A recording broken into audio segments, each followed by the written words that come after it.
Mohon perhatian kepada seluruh jamaah sekalian. Insya Allah sekarang kita akan sama-sama menyimak dan mendengar apa yang disampaikan oleh guru kita Habibana Syed Habib Naufal bin Muhammad Al-Idrus, pimpinan Majelis Al-Rawdah dari Solo.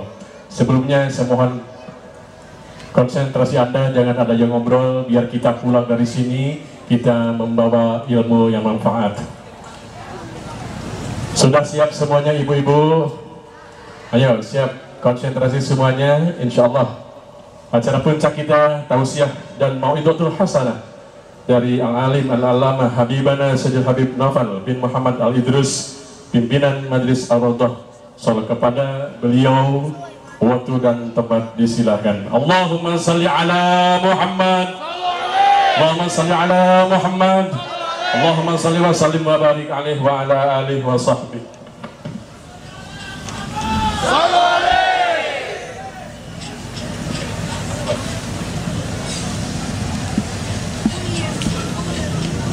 Bismillahirrahmanirrahim. Alhamdulillahi rabbil alamin. Allahumma salli wa sallim ala sayyidina Muhammadin miftahi babi rahmatillah adada ma fi ilmillah, salatan wa salaman daimaini bidawami mulkillah wa ala alihi wa sahbihi. Allahumma salli ala sayyidina Muhammadin salatan taftahu biha lana futuhal arifin wa tufaqihuna biha fid din wa ala alihi wa sahbihi. Assalamu alaikum warahmatullahi wabarakatuh. Alhamdulillah, malam hari ini di tengah cuaca yang cerah, udara yang sejuk, Allah Ta'ala kumpulkan kita bersama-sama untuk berzikir, berdoa, dan talabul ilm, cari ilmu. Insya Allah hidup kita semakin barokah, hidup kita semakin manfaah, dan mudah-mudahan persinggahan kita di dunia ini kelak akhirnya husnul khatimah. Amin Allahumma amin. Judul pengajian malam hari ini sebagaimana yang saya tulis di YouTube dan barusan nulisnya di sini. Jadi saya baru punya judulnya, belum tahu isinya. Ya, punya judulnya, belum tahu isinya. Nah, judulnya apa? Mau dibawa kemana hidup ini? Ya, mau dibawa kemana hidup ini? Boleh saya nanya? Boleh. Kita ngobrol saja ya, nyantai. Pernahkah manusia kekal di dunia? Ya. Enggak pernah ya? Enggak pernah dan tidak akan pernah. Kira-kira nanti Bapak, Ibu, teman-teman saya, kita semua pengen tetap tinggal di sini selama-lamanya atau pengen pindah? Pindah. Pengen pindah? Ya. Saya kasih tahu. Zaman sekarang saja ilmuwan, ya, ilmuwan itu sudah merencanakan pindah dari bumi yang indah ini. Bahkan sudah ada yang mungkin membuat rencana perjalanan ke planet Mars, planet yang gak jelas, planet yang gak jelas. Dan lucunya perjalanan sekali berangkat gak pernah disebutkan kapan pulangnya. Artinya zaman sekarang saja sudah banyak yang galau, banyak yang risau, banyak yang resah, banyak yang sudah tahu kalau bumi ini sekarat, buminya akan hancur, buminya akan mati, terus cari alternatif mau pindah ke planet Mars. Pernah dengar enggak yang seperti itu? Pernah ya?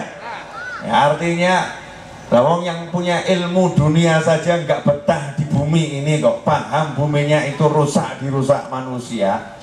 Nah kalau kita ini yang punya ilmu akhirat kok kemudian merasa nyaman di muka bumi, nggak pengen cepet-cepet pindah ke akhirat, itu tanda-tanda kekurang pinteran kita. Ya, kekurang pinteran kita. Makanya insya Allah malam hari ini Kita akan belajar bersama untuk membuka kedok bumi, kedok dunia ya, kedok dunia sampai nanti kita pengen cepet-cepet pindah. Nah sebelum kita mulai, untuk ukupnya sudah cukup, jangan ditambah ya, dan tolong disingkirkan dulu agak jauh biar asapnya nggak menyerang saya. Ya aromanya harum bagus, tapi kalau kebanyakan masuk rumah sakit. Ya kalau kebanyakan masuk rumah sakit. Ikhwani rahimakumullah. Jadi kalau yang namanya dunia itu tempat yang nyaman, pasti manusia yang paling dicintai Allah Subhanahu wa Ta'ala tidak akan dikirim ke surga, dikirimnya ke dunia. Dah kamu tinggal di dunia saja, jangan pindah. Para nabi dan rasul tidak akan dibawa ke akhirat, sama Allah akan disuruh udah tinggal saja di dunia, karena dunia itu tempat yang nyamannya luar biasa. Tetapi ternyata semua yang dicintai Allah Subhanahu wa Ta'ala satu demi satu sesuai urutannya dipanggil untuk pindah ke tempat yang jauh lebih hebat, jauh lebih baik, jauh lebih bagus, dan tempat itu tidak layak ditempatkan di tempat yang buruk, tidak layak ditempatkan di tempat yang kotor, tidak layak ditempatkan di dunia. Dunia disebut dunia dari kata adani, sesuatu yang rendah, sesuatu yang hina, maka tempat itu tidak layak ya diletakkan di tempat yang kotor dan rendah. Tempat itu namanya al-jannah atau taman yang indahnya luar biasa, atau surga yang penuh dengan kenikmatan tiada tara, diletakkan oleh Allah Ta'ala di alam sana. Kenapa disebut alam sana? Saking hebatnya, saking besarnya, seakan-akan kita susah menjangkaunya.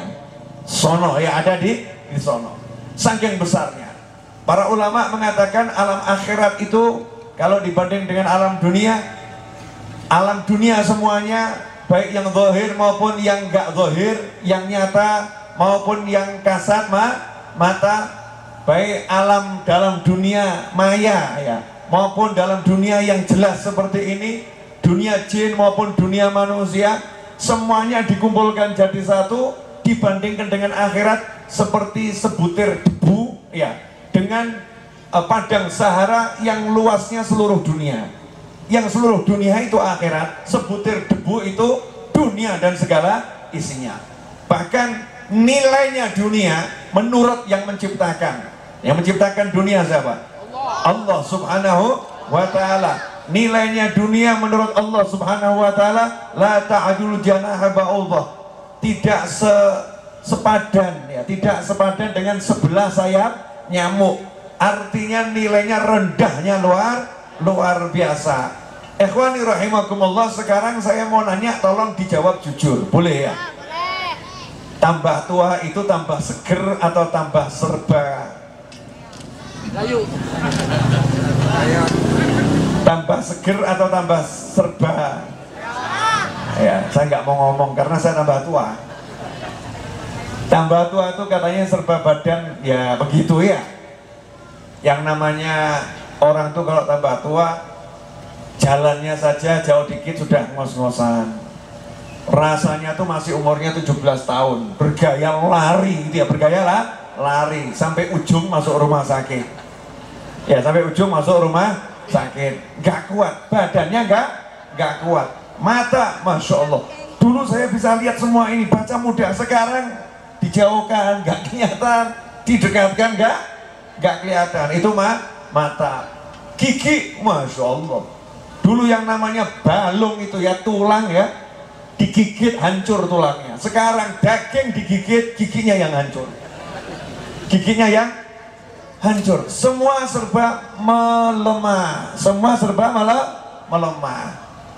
Pertanyaan saya, yang muda-muda jangan jawab dulu. Yang umurnya 40 tahun ke atas boleh jawab. Ya boleh jawab. Yang 40 tahun ke atas, yang muda-muda jangan jawab dulu. Anda belum merasakan. Kira-kira dikasih umur 300 tahun mau atau tidak? Tidak. Yang muda udah jawab. Gak mau dikasih umur 300 tahun? Tidak. Gak mau. Kenapa gak mau? Berdasarkan pengalaman rata-rata umur 100 tahun itu udah payahnya luar biasa, betul? Kemudian ada tambahan, kata ibu-ibu capek. 300 tahun ngadepin suami yang seperti itu lebih baik mati ya. Ini ada ibu-ibu yang ngomong seperti itu. Saya dikasih umur 300 tahun, tapi suami saya juga panjang umur. Suami saya model begitu, hidup suruh ngurusin dia terus. Lebih baik mati sekarang, Habib. Lebih baik saya masuk surga biar bisa istirahat. Istri yang model begitu ada atau tidak? Kok yang jawab anak-anak? Ada juga suami yang dikasih umur 300 tahun nolak gitu ya. Kenapa kamu nolak umur 300 tahun? Udah Habib doakan saja saya husnul khotimah. Kenapa enggak mau dikasih yang panjangnya luar biasa? Mau hidup sama siapa Habib? Umur 300 tahun, anak saya udah mati semua. Ya cucu saya juga udah mati. Saya ini kumpul sama temen-temennya, cicitnya cicit saya nanti. Kumpul sama temennya, cicitnya cicit saya itu enaknya seperti apa? Orang hidup tuh enaknya cuman kalau punya temen kok. Kalau nggak punya temen nggak enak. Saya mau nanya kepada ibu-ibu yang di belakang sana, Bu, pilih hidup punya teman atau hidup sendiri? Sendiri atau punya teman? Suaminya teman atau bukan? Mulai diem. Jawabannya apa? Mengambang. Ya ngambang. Begini. Ini biar jawabnya enak. Anda dikasih uang 1 triliun. Mau tidak? Mau. Tapi dinaikkan pesawat ruang angkasa tanpa teman selama 2 tahun. 1 triliun cash masuk ke rekening. Klik, masuk. Tapi Anda diterbangkan naik pesawat ruang angkasa, push, ya, sendiri tanpa teman 2 tahun di dalam pesawat ruang angkasa. Mau atau nolak? Mau atau nolak? Kamu waras atau gila? 1 triliun. 1 triliun. Kamu tolak? Tolak. Kenapa? Nggak ada teman. Jadi kalau nggak ada teman, 1 triliun nggak ada artinya, betul? Berarti temanmu harganya lebih dari 1. Lah kenapa udah punya teman masih ngeluh nggak punya duit? Kenapa udah punya teman masih ngeluh cari duit susah, cari duit susah, padahal udah punya teman. Berarti lebih mulia mana? Duitnya atau temannya? Kalau nggak istiqomah menjawabnya nggak istiqomah. Jadi orang semakin tua itu semakin kehilangan temannya. Maaf Bapak Ibu sekalian yang umurnya udah 60 tahun ya, atau mungkin pasangan hidupnya sudah meninggal. Kenyataan hidup di dunia saat ini dengan pemahaman-pemahaman yang gak benar karena salah didik orang tua, makanya anak itu semakin tua gak semakin dekat sama orang tuanya, semakin tua semakin jauh dari orang tuanya. Anak merasa aku punya kehidupan sendiri, aku punya pasangan hidup, aku punya anak itu lulus kuliah, sekolah itu yang bayar siapa? Yang membiayai orang tua. Dari kecil tuh dia ada gara-gara orang tua. Yang ngurusin semua orang tua, yang sekolahkan orang tua. Begitu lulus cari pekerjaan misalnya sekolahnya di Bandung, kuliahnya di Bandung, orang tuanya tinggal di Bandung. Di Bandung dapat gaji misal gitu ya, gajinya UMR, Kemudian ada tawarannya di Batam, gajinya 10 kali lipat UMR. 10 kali lipat UMR. Maka dia katakan pada orang tuanya, Mama, Papa, Ayah, Ibu, mohon maaf, anak akan berangkat mencari sesuap nasi ke Batam.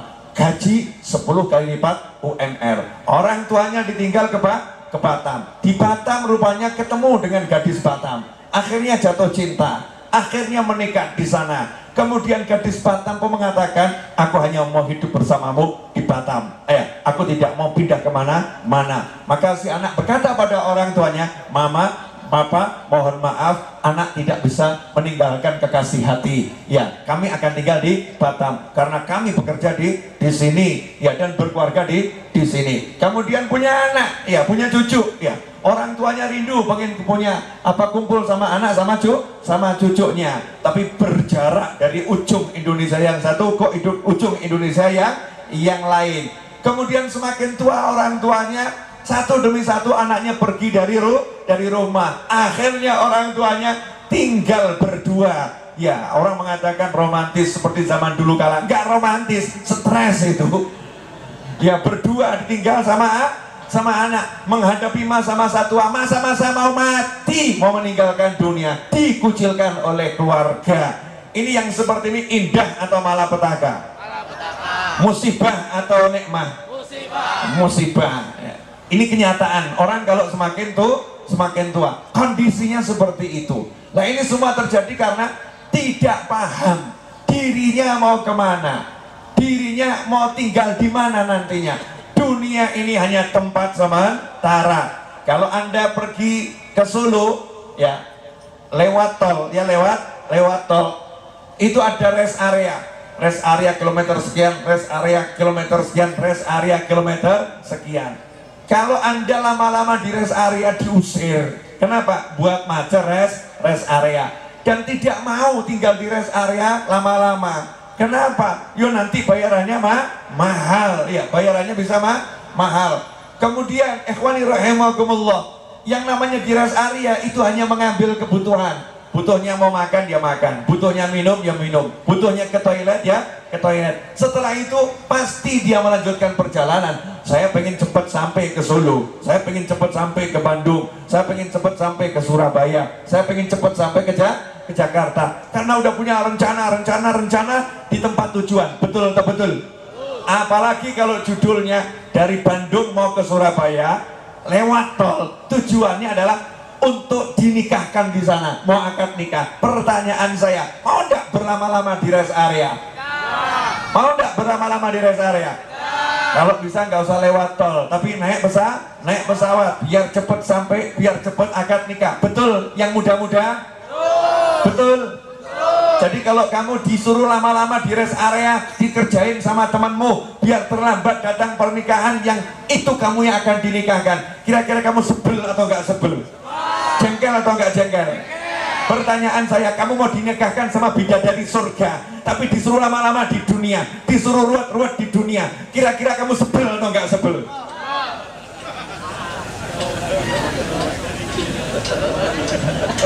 Oh, ulangi ya. Kalau lagi. Pemuda-pemuda kaum muslimin yang dimuliakan Allah Ta'ala, ibu-ibu nggak ada bidadara ya? Kita bicara bidadari dulu ya Bu, ya, bidadari dulu. Buat yang muda-muda saya kasih tahu, yang tua-tua saya kasih tahu, buat muslimin yang laki-laki, kalian sudah disiapkan bidadari yang kecantikannya itu, kalau satu bajunya bidadari itu ada kancingnya, tapi kancingnya jangan kamu bayangkan kancingnya macam-macam. Kancing pokoknya kancing itu ya, karena bidadari itu ya sesuai SOP langit, nutup aurat. Makanya orang-orang yang suka lihat aurat terbuka tidak akan bisa melihat auratnya bidadari. Update status, yang suka lihat aurat terbuka tidak akan bisa lihat auratnya bidadari. Kasihan. Sanore. Ulangi. Yang suka lihat aurat terbuka tidak akan bisa lihat aurat bidadari. Masya Allah. Hadir orangnya? Hadir. Loh, kita ini ya ngaku ya, mata masih seperti ini, makanya ya diistighfari, astagfirullah. Mudah-mudahan diampuni Allah Ta'ala, amin. Kancingnya bidadari ini kalau jatuh dari surga sana, jatuh kemudian muncul ke alam nyata, alam nyata, itu semua yang namanya matahari, semua yang namanya cahaya akan jadi redup, kalah dengan sinarnya kancingnya bidadari ini. Bayangkan kalau kancingnya saja membuat engkau silau, kancingnya saja berkilau, kira-kira bidadarinya seperti apa? Terus kamu masih mau lama-lama di dunia? Masih mau mikir cari duit? Masih mau mikir cari duit, pusing-pusing sama duit? Masih mau ruwet-ruwet suruh macet-macet, masih mau? Diem semua kenapa? Jadi kesimpulannya pengen cepat mati atau panjang umur? Husnul khatimah. Ya jangan cepat-cepat mati. Karena khairukum man ta'ala umruhu wa hasuna amaluh. Yang terbaik di antara kalian yang panjang umurnya dan baik amalnya. Panjang umur, baik amal. Itu yang terbaik. Tapi orang-orang soleh nggak ada yang betah dengan bumi, dengan dunia ya. Nggak ada yang betah dengan dunia. Karena nggak nyaman di dunia ini. Semua serba nggak enak. Jauh dengan yang dicintai. Jauh dengan Nabi Muhammad Sallallahu Alaihi Wasallam. Begitu beliau meninggalkan dunia ini, langsung dekat dengan Rasulullah SAW. Makanya orang-orang soleh gak pernah mau punya dunia. Dunia itu diletakkan di luar semua. Karena begitu punya dunia, mikir dunia, masuk dunia dalam hati, jauh dari Nabi Muhammad SAW. Begitu berada di luar dunia, ketemu dengan Nabi Muhammad Sallallahu Alaihi Wasallam. Mati sebelum mati, hidup sebelum hidup. Kenapa? Karena udah berpisah dengan dunia. Yang paham, silahkan paham. Yang nggak paham, jangan paksakan diri untuk paham. Tunggu sampai waktunya. Nanti insya Allah akan paham. Ikhwani rahimakumullah. Bu, Ibu nanti kalau di surga dapat bidadara tidak? Tidak. Pertanyaan ini. Saya ditanya sama orang, Habib, surga tidak adil. Masya Allah, berani ngeritik surga. Ini nih, akhir zaman ya. Manusia mengkritik surga. Surga tidak adil. Surga tidak adil.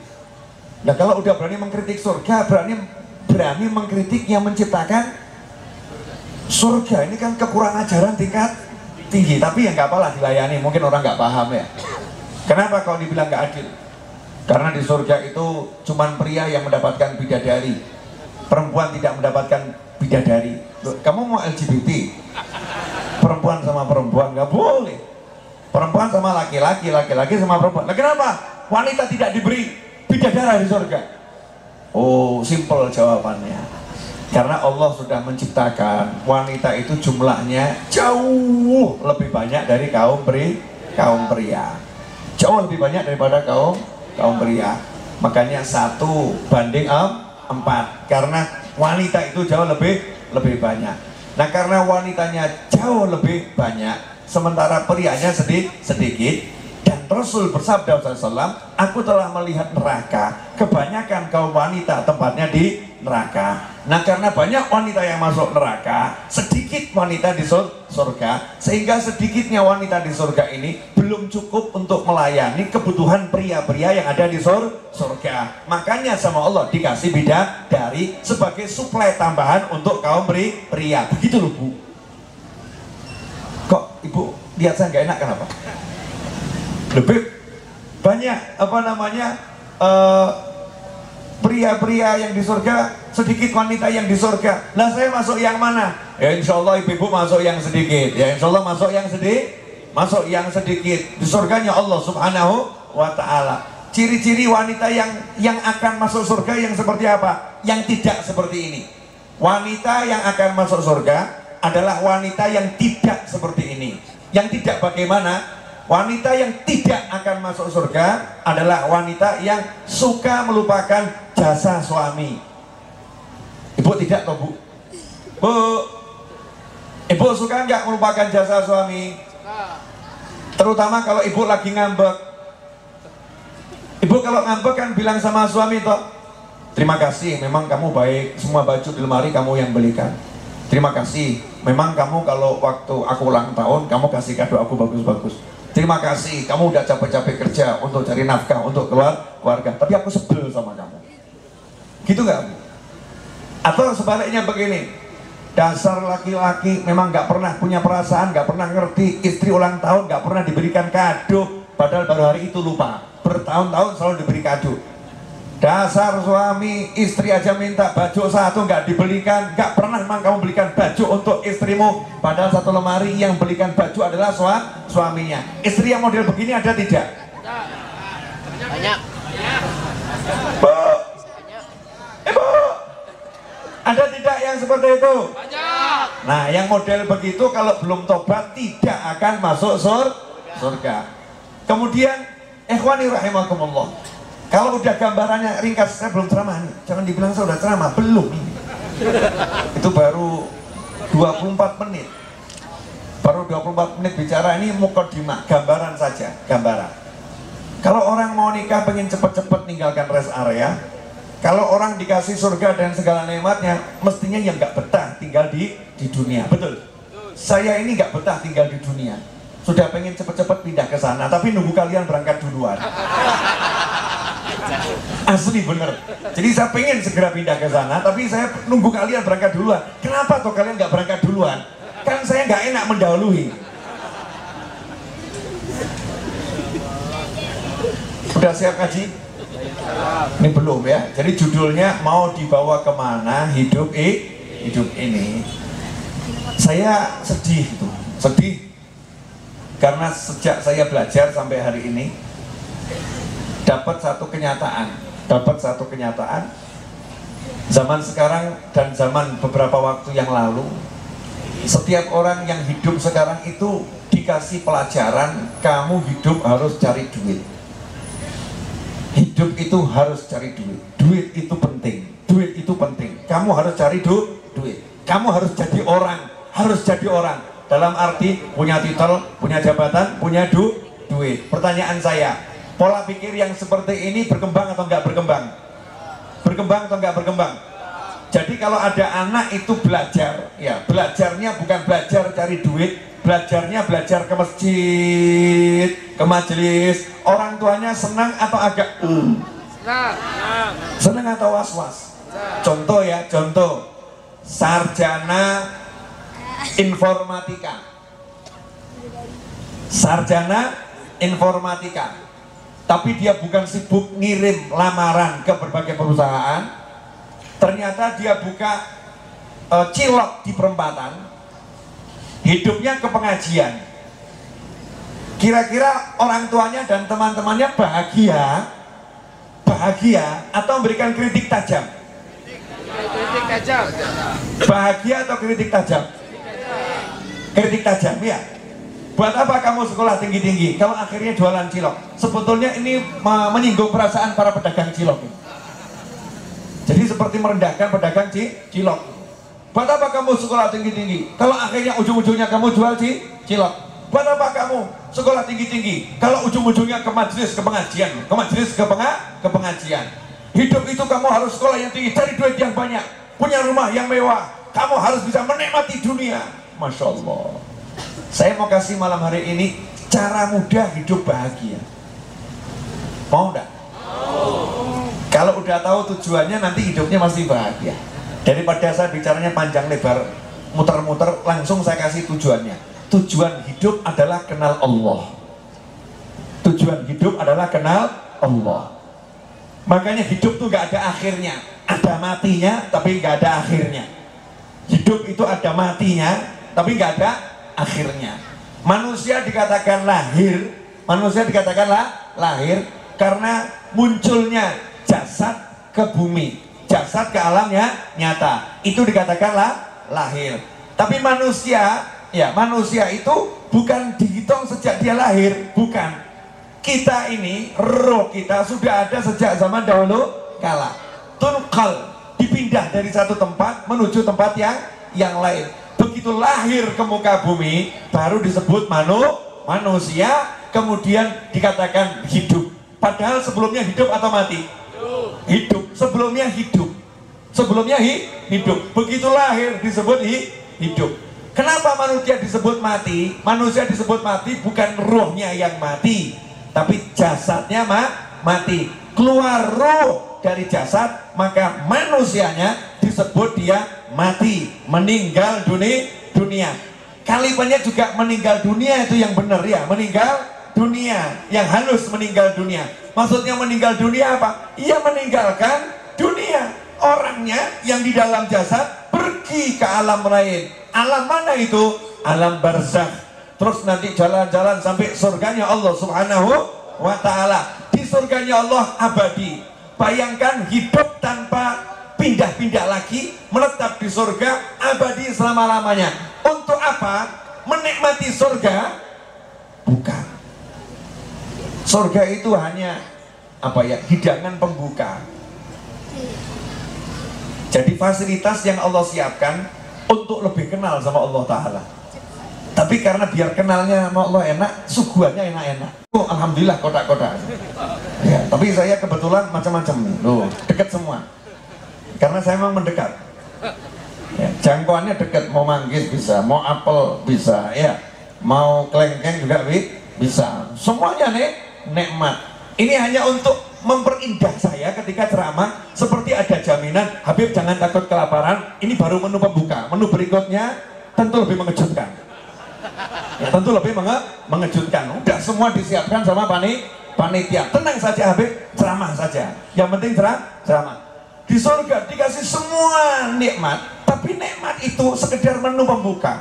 Menu yang sebetulnya adalah detik demi detik di surga nanti kita akan kenalan dengan Allah Subhanahu wa Ta'ala. Kenal Allah. Begitu kenal Allah, semua nikmat yang ada itu akan jadi rasanya jauh lebih enak. Contoh, boleh ngasih contoh? Ya. Ini apa ini? Apa? Salah, ini tangan saya lagi megang gelas. Gelasnya isinya benda cair, warnanya coklat kemerahan, betul? Ya, ini teh atau bukan, maka saya akan membantu membuktikan. Bismillahirrahmanirrahim.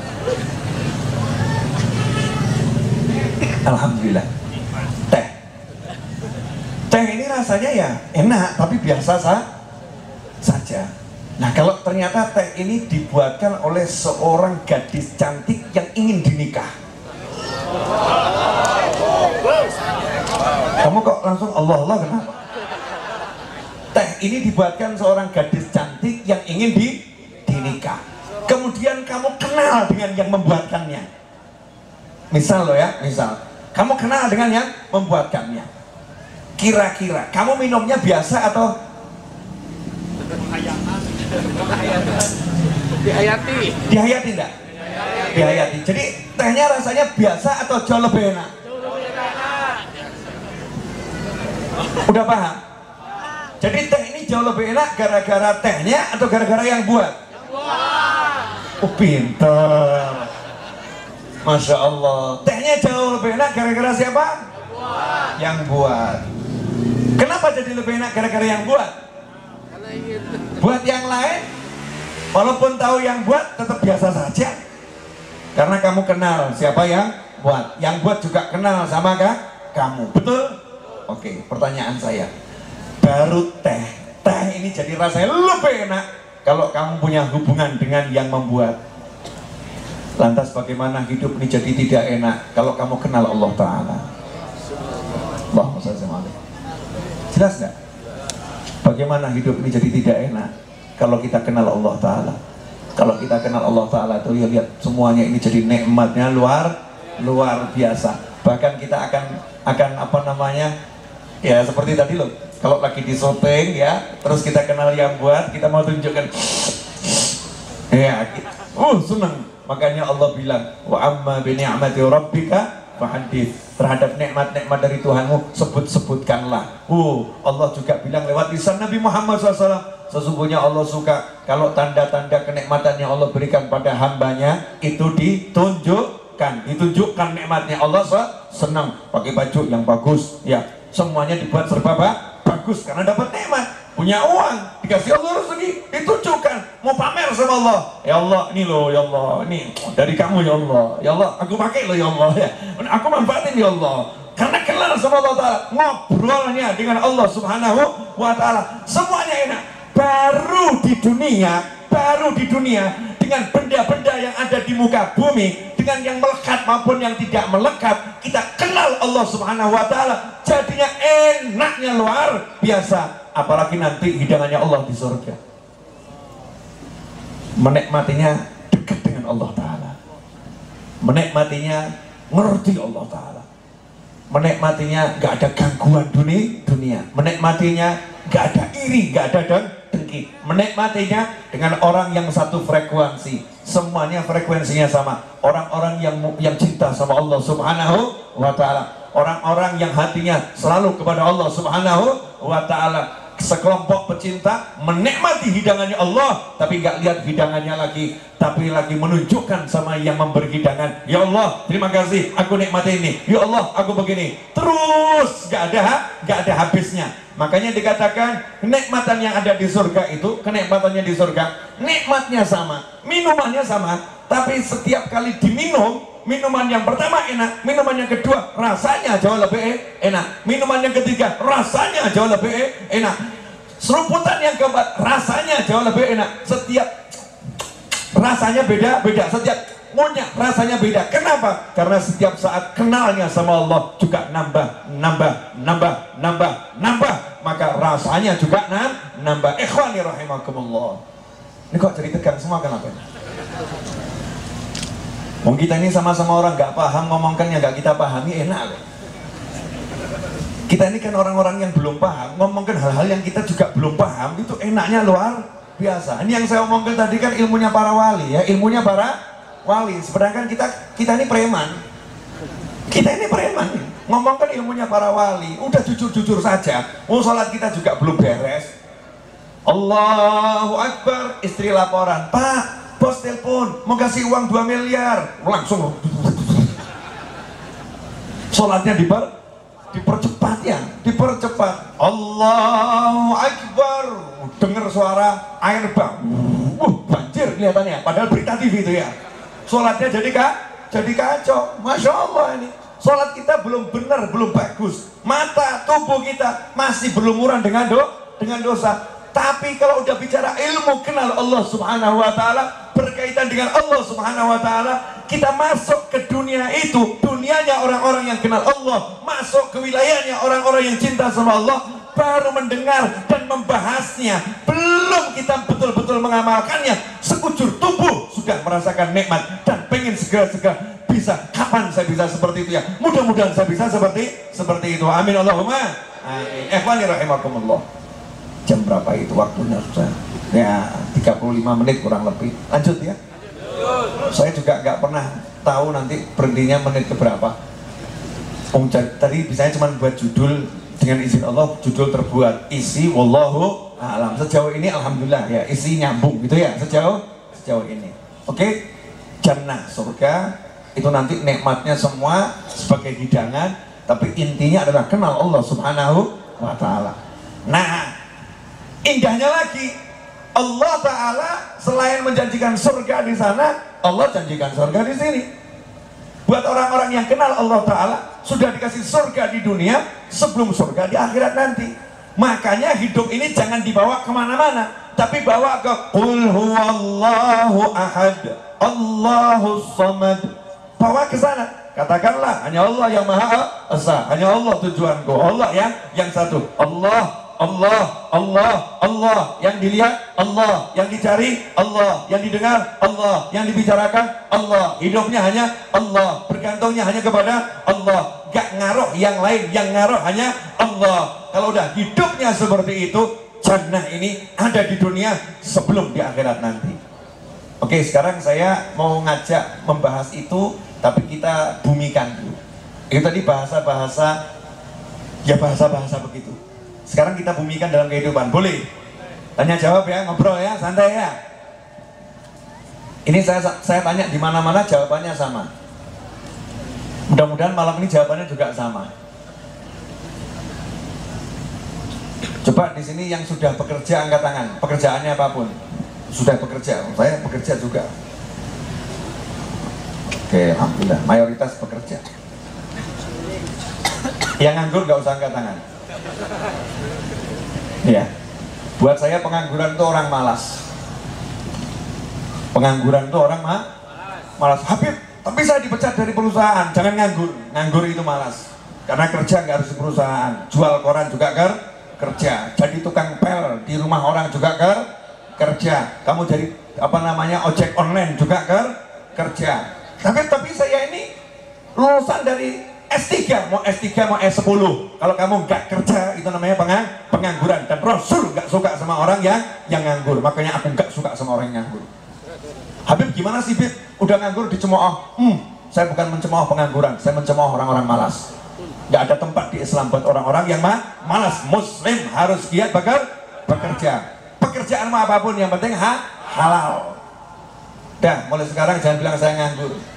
Banggalah dengan pekerjaanmu. Habib, saya kerja. Apa kerjanya? Antar-antar Habib. Maksudnya? Ya, saya hadir ke pengajian, saya hantarkan Habib sampai ke mimbar. Terus kamu ngapain selama itu? Sambil ngantarkan Habib, saya buka warung di depan. Oh keren. Ya ternyata dia buka lapak di mana-mana. Bawa lapak di pengajian. Apapun itu kamu. Saya kerjanya Habib hadir pengajian sambil bawa kertas. Ngapain? Saya jualan alas di pengajian Habib. Oh Masya Allah, bagus. Apapun yang namanya kerja itu hal yang bagus. Nganggur itu hal yang jelek. Gak boleh orang nganggur, harus terus bergerak. Para istri, kalau sudah suami bekerja, apapun pekerjaannya, syukuri. Jangan cemooh, jangan kamu hina, jangan kamu rendahkan.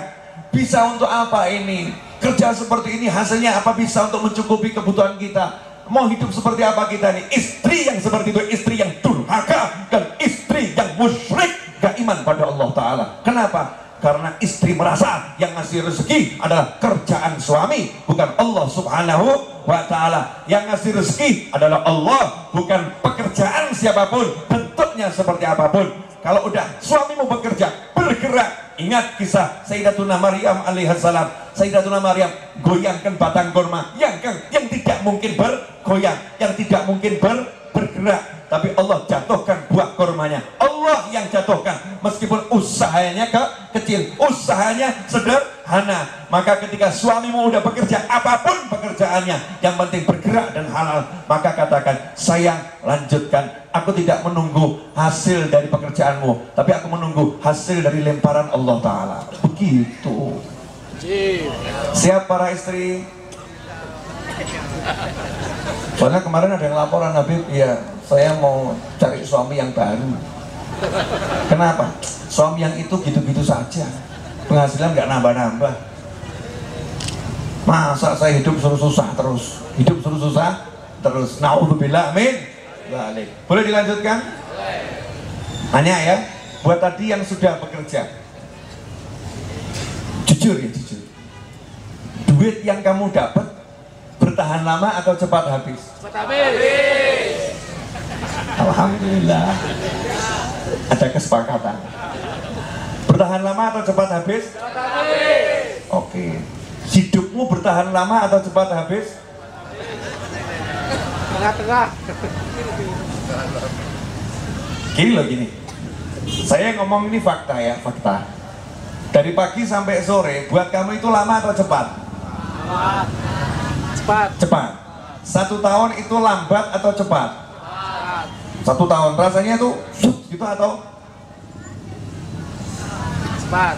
Baru kemarin kita bicara tahun baru ya. Sekarang tanggal berapa ini? Tanggal 1, 2, 5. Saya udah nggak tahu tanggal ini ya. Tanggal 5. Tanggal berapa sekarang? 5. Tanggal 5, udah 5 hari. Padahal baru rasanya kemarin, betul?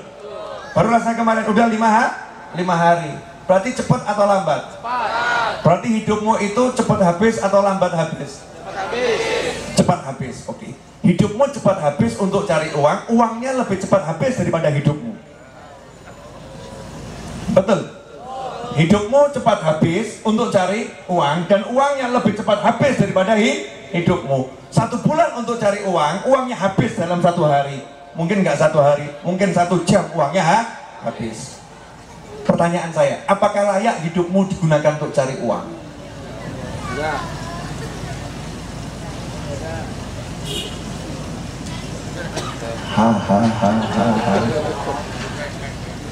Ini lagi saya sebarkan ke seluruh dunia ya.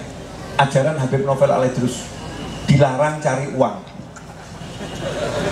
Sampaikan ke orang-orang, Habib Novel Al-Idrus melarang umat Islam cari uang. Dilarang cari uang, gak boleh cari uang.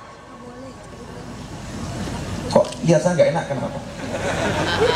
Ikuti petunjuk selanjutnya. Tapi wajib kerja. Kerja harus, tapi tidak boleh cari uang. Carinya barokah. Carinya barokah, bukan cari uang. Saya mau cerita sedikit. Semalam saya ceramah di Jakarta. Tapi dari Solo saya bawa mobil menuju Jakarta, terkena macet luar biasa. Itu bukan di jalannya, tapi macet yang luar biasa itu di rest area. Bahan bakar mobil saya habis, sudah kuning, udah nol, range-nya sudah nol. Rest area yang ada yang di depan mata, kilometer 102 atau berapa itu ya dari Solo itu.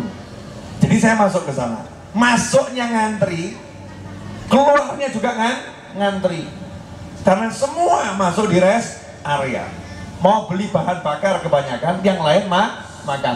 Mayoritas beli Pertalite, Pertamax, ya premium kalau masih ada, solar ya, bahan bakar yang dibeli. Lama luar biasa. Jadwal seharusnya saya naik mimbar jam 10. Saya nggak minta naik mimbar jam 10 karena saya paham saya kemungkinan terlambat. Saya minta kira-kira jam berapa saya bisa ceramah kalau terlambat. Ternyata saya sampai lokasi menurut GPS kemungkinan setengah 12 malam. Menurut GPS. Akhirnya saya ngomong, kira-kira masih ditunggu tidak? Panitianya jawabannya cantiknya luar biasa. Insya Allah kami tunggu Habib. Tapi biasanya masyarakat sekitar sini jam segitu udah pulang. Keren. Ini namanya panitianya pengen saya hadir meskipun jamaahnya udah pulang. Berarti paham cara menghargai orang yang sudah berusaha. Sampai lokasi, alhamdulillah jamaahnya masih banyak. Kenapa? Jam makan. Jadi sudah selesai acara, semua lagi makan. Karena makan itu akhirnya bertahan lama. Karena makannya nasi kebul enak, bertahan lama. Saya datang langsung nggak duduk pegang mic, saya nggak peduli itu acaranya apa. Mana mic-nya bawa sini, saya ceramah. Mau didengerin nggak didengerin, saya tugasnya ceramah. Dan saya nggak tanya panitianya mana, mic-nya bawa sini, saya ceramah. Subhanallah, yang makan itu satu demi satu ya menyelesaikan makannya. Dan masyarakatnya ngumpul. Alhamdulillah saya bisa ceramah hampir 1 jam. Setengah 1 baru bubar. Yang saya sampaikan juga sama. Jangan cari duit. Jangan cari duit. Di kepala nih buang kalimat aku harus cari duit. Buang. Saya tidak akan cari duit. Saya akan bekerja cari barokah. Cari barokah. Kemudian saya cerita di majelis itu. Saya cerita. Saya masuk satu restoran, kemudian saya pesan makan, ya restoran Padang gitu kan, dihidangkan, makan saya. Nah, selesai makan itu, masnya ngomong, nah, Habib mau minum apa lagi? Kok tahu saya Habib gitu, padahal saya ada penyamaran modus tinggi. Udah sengaja nggak pakai kopiah gitu kan ya, biar orang nggak kenal, biar saling nyaman ya, nyaman. Yang kerja biar tetap kerja, saya juga tetap dengan kegiatan saya. Tapi ketahuan, kopi boleh ya, saya minta kopi 1. Selesai semuanya, kemudian saya bilang saya minta bilnya. Jawabannya udah beres Habib. Ini karyawan biasa loh, bukan manajer, karyawan biasa yang bagian di rumah makan ya, bantu menghidangkan. Sudah beres Habib. Beres bagaimana? Udah saya bayar semuanya. Loh, jangan gitu. Saya mau bayar. Habib, minta maaf. Tiap hari yang nemenin saya itu Habib. Wah, ini agak aneh juga ya. Maksudnya gimana? Saya kerja maupun nggak kerja, teman saya Habib. Kok bisa? Selalu saya setel YouTube-nya Habib itu. Jadi hiburan saya itu lihat Habib. Sampai akhirnya saya janji sama Allah, ya Allah, ini kalau Habib Novel main ke rumah saya, mampir ke rumah saya, mau saya jamu. Tapi ya nggak mungkin loh, masa Habib Novel ke rumah saya, kapan ada waktunya? Saya pengen, ya Allah, datangkan Habib Novel ke rumah saya, mau saya jamu. Subhanallah, kok Habib muncul di sini? Allah kirimkan Habib ke rumah saya kerja, ini tempat saya kerja. Maka saya penuhi janji saya mau jamu Habib. Saya cari barokah, cari barokah. Coba dihitung, gajinya berapa?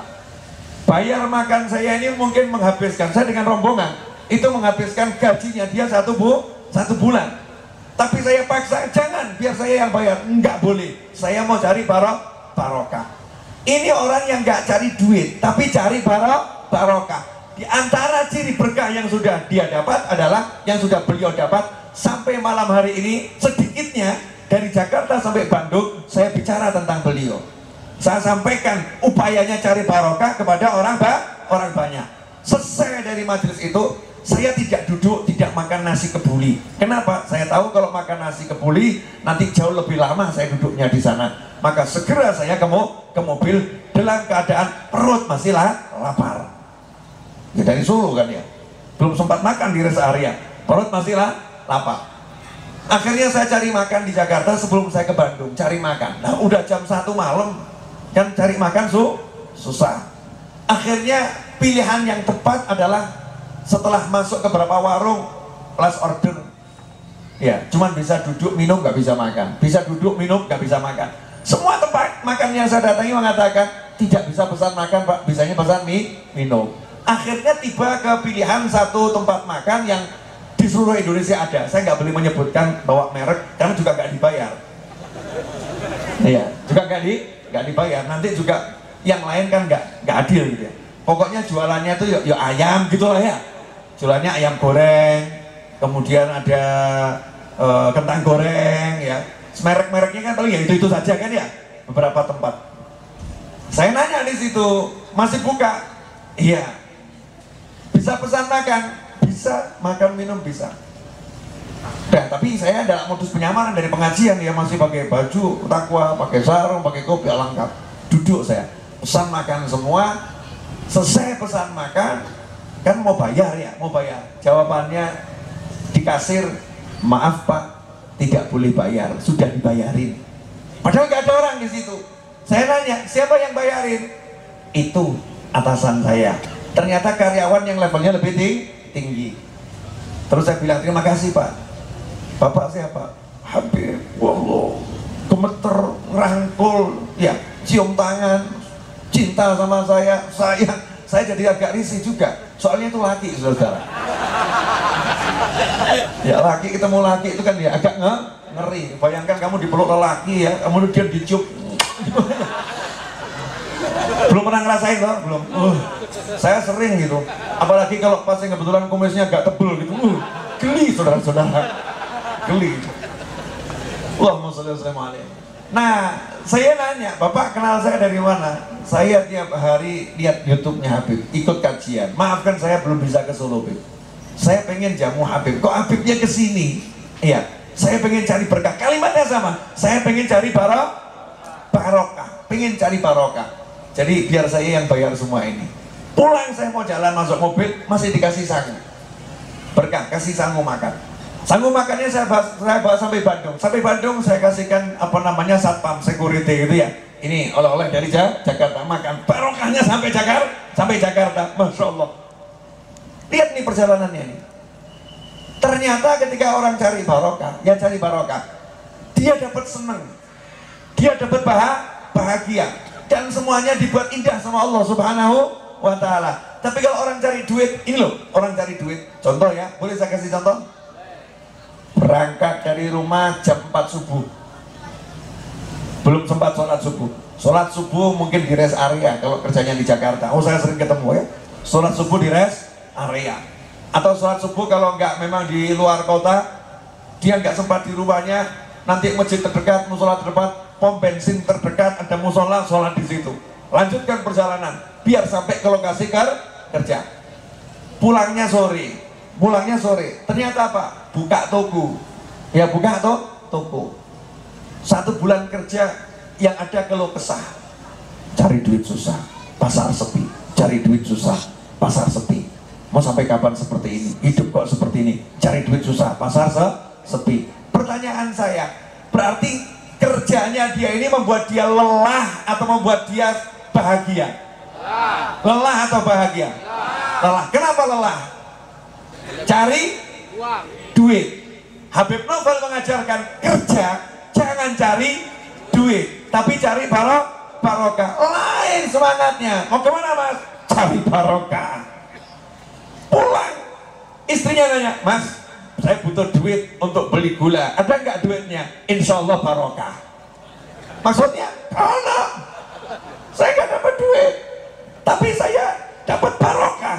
Karena langkah saya halal semua, langkah saya halal. Syariatnya Allah saya penuhin, sholat gak saya tinggalkan, saya jujur dalam bekerja, dan saya pengen cepet pulang ketemu kamu sayang, pengen lihat anak-anak, saya pulang bawa barokah, kamu lihat saya barokah, saya lihat anak-anak barokah. Istri yang mengatakan, jangan khawatir mas, kalau gula tidak ada, teh atau kopi yang tawar itu rasanya nikmat dengan memandang wajahmu yang penuh cahaya ini. Masya Allah.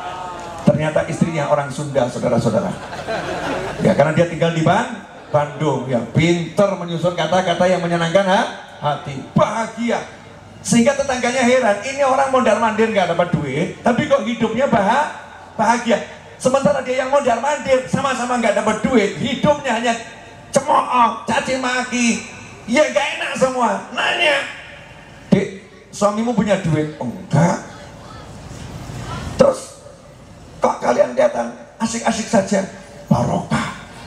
Barokah bagaimana? Nah, suami saya itu cari yang halal, dia cari berkah. Subhanallah, Allah kasih hati kami bahagia, kasih hati kami bahagia. Makanya sekarang dicek, kalau hidupmu itu nggak bahagia, hidupmu susah, sederhana, kamu cari duit, nggak cari barokah. Sementara Allah udah bilang, kalau kamu percaya sama aku, dalam hadis Nabi Muhammad SAW bersabda, sesungguhnya Allah tidak akan memberikan rezeki kepada hambanya yang percaya kepada Allah alias mukmin, kecuali dari arah yang gak pernah bisa dia pikir dan gak pernah bisa dia rencanakan. Artinya rezeki orang yang iman sama Allah tidak bisa diprediksi. Makanya kalau hidupmu memprediksikan rezeki, maka Allah akan selalu membuat kamu susah.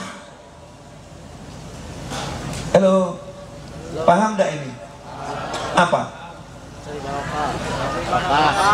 Barokah atau duit? Barokah. Oke, jadi nanti kalau pulang dari kerja nggak bawa duit, bilang sama istrinya bawa apa? Barokah. Alhamdulillah. Para istri kalau suami pulang bawa berkah, bahagia atau tidak? Tidak. Saya ini cuma mau ngasih bukti betapa rusaknya pikiran orang zaman sekarang, betul ya? Dibawakan barokah berat. Suami bilang aku bawa berkah, itu nggak dianggap berkah-berkah. Emang memakan berkah? Ya dari ikhwani rahimakumullah. Tuh, saya udah bicara 1 jam kurang 4 menit. Kalau kamu nggak terasa ya keterlaluan. Berarti bukan manusia biasa, manusia yang luar biasa. Saya yang baru datang saja udah berpeluh keringat, ya kan ya?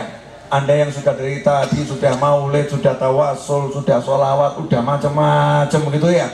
Kok masih kuat? Saya heran kok nggak pengen cepet pulang loh ya. Masih kuat? Nggak pengen cepet pulang? Kenapa? Barokah. Udah masuk, ini ilmunya masuk. Cari barokah. Oke. Saya mau kasih satu cerita. Cerita ini disampaikan oleh Habib Umar bin Muhammad bin Salim bin Hafid. Semoga Allah panjangkan umurnya dalam kebaikan dan kita dapat keberkahannya, amin.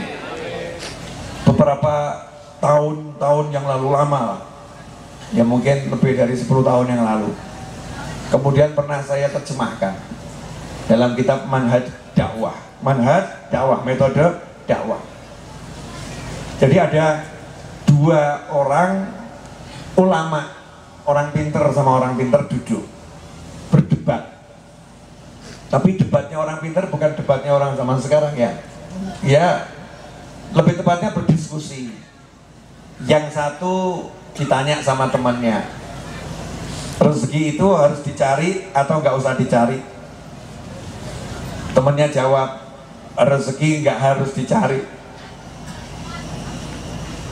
Yang satu ngomong harus dicari. Satu bilang nggak usah dicari. Kalau udah rezekinya ya tetap dapat. Toh kalau dicari bukan rezekinya nggak akan dapat. Yang satu bilang, ya udah daripada kita ribut, ya mana yang benar mana yang salah, dan kamu tinggal di rumah nggak usah cari, saya akan keluar cari rezeki. Kamu tinggal di rumah nggak usah cari, saya akan keluar cari rezeki.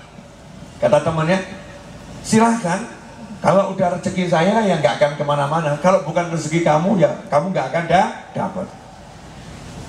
Sore temennya yang keluar itu pulang bawa apel nih, dapat rezeki apel 1. Kemudian ngomong sama temennya yang di rumah yang nggak kerja ya, yang nggak kerja keluar tadi. Hari itu lagi ingin membuktikan saja ya.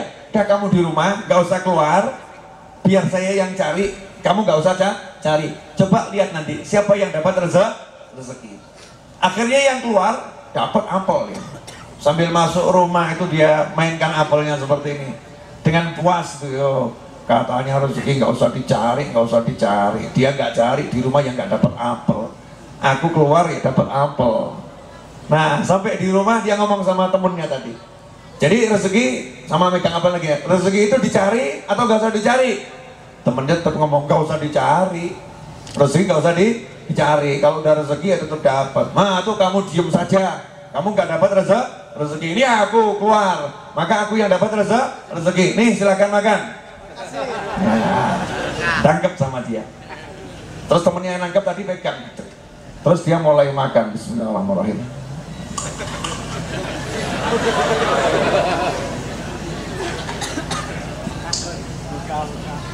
Ini mati. Buat contoh saja, lanjutkan. Maaf ya, saya harus melempar. Jangan dicontoh. Ini hanya untuk praktis saja, mempraktekkan kisah ya, kisah. Emang dalam kisahnya dilempar. Akhirnya yang tadi makan apel, maksud saya apakan lagi ya? Nggak selesai kisahnya. Yang makan apel tadi kemudian ngomong sama temennya, rezeki itu dicari atau harus nggak dicari? Maka yang tadi cari apel ngomong, dicari. Buktinya saya cari, maka saya dapat. Kamu nggak cari, kamu nggak dapat. Terus sambil ngomong, sambil makan dia gini, yang makan apel saya atau kamu? Kamu satu hari cari rezeki, ternyata kamu nggak dapat rezeki. Kamu hanya menjadi pelayan rezeki untuk menyampaikan sama saya yang nggak cari. Oh, betul ya. Saya cuma jadi pelayannya rezeki, yang dapat dia. Iya, saya dapat dikit, itu dapat banyak. Betul kan ya? Jadi saya hanya jadi pelayan ngantarkan apel ke kayak duduk santai, padahal yang ceramah saya. Yang ceramah saya, yang capek-capek saya. Kalau yang makan yang di bawah, ini kan Barokah. cari barokah. Loh itu loh, konsep rezeki dalam Islam tuh gitu. Rezeki yang kasih Allah, Gak bisa kamu cari. Tapi kamu gak boleh nganggur, kamu harus bekerja. Jadi bekerja gak niat cari rezeki. Niatnya apa? Mengamalkan ajaran Allah di dalam pekerjaan.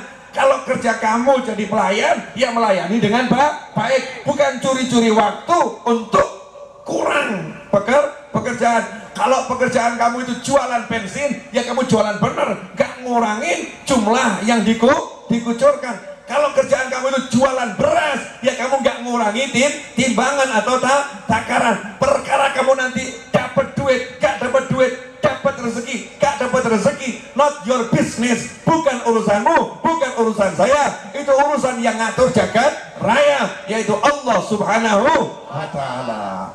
Jadi artinya enak. Dek, kamu kok gak dapat duit? Gak apa-apa, saya udah dapat pahala kok. Apa artinya dapat duit kalau nggak dapat pahala? Lebih baik dapat pahala dan dapat duit. Iya. Tetapi nyatanya kamu sekarang nggak dapat duit kan sekarang. Ya duit kan nggak harus sekarang. Loh, kita kerja sama orang aja itu kerja dulu gaji belakangan. Kerja dulu gaji belakangan. Kadang tuh sama Allah disimpankan dulu. Karena Allah tuh suka ngasih kejutan, surprise. Ya. Saya yakin Allah lagi mau ngasih kejutan sama saya. Jadi sekarang ini duitnya belum turun. Karena Allah lagi mau kasih kejutan sama saya. Jadi saya mau siap-siap terkejut dulu. Mau siap-siap terkejut. Hidupnya indah begitu kenal Allah. Gak ada keluh kesah urusan duit. Sehingga walaupun susah, orang lihatnya susah, bahagianya luar biasa. Ikhwani rahimakumullah.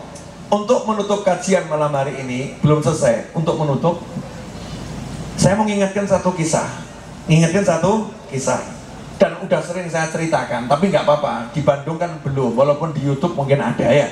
Cuman kan setiap pohon itu saya disuguhin durian. Di Kalimantan dikasih durian. Belum selesai saya mau makan, dikasih satu lagi. Belum selesai dikasih satu utuh gitu. Udah dibukakan. Betul Habib. Ini belum selesai. Jawabannya, Setiap pohon buahnya rasanya beda Habib. Beda pohon, beda rasa. Beda pohon, beda rasa. Jadi walaupun Anda sudah dengar kisah saya ribuan kali, beda tempat, beda waktu, insya Allah beda ilmu yang didapat. Amin. Karena yang ngasih ilmu bukan cerita, bukan tulisan yang ada, bukan kalimat yang disampaikan. Yang ngasih ilmu Allah Subhanahu wa Ta'ala. Tunggu saja saat Allah mencerahkan hati kita, tiba-tiba kita memahami sesuatu yang sebelumnya kita belum paham. Kisah Nabi Musa alaihissalam. Kisah Nabi Musa alaihissalam lawan Fir'aun. Ini keren. Saya jadi excited, semangat. Karena judulnya ini tahu Fir'aun. Gambarannya Fir'aun tuh kekuatan kerajaannya ya, bukan orangnya. Saya nggak mau nyamain orang, tapi kekuatan kerajaannya seperti kerajaan-kerajaan yang, atau sekarang negara-negara yang super power, negara super power. Fir'aun itu armada laut keren abis, armada darat keren abis, armada udara belum ada berita sampai hari ini. Karena zaman dulu ya, pasukan darat, pasukan lautnya hebatnya luar biasa. Saking hebatnya Fir'aun, sampai hari ini belum ada satu penguasa yang berani nyengi Fir'aun. Gak ada.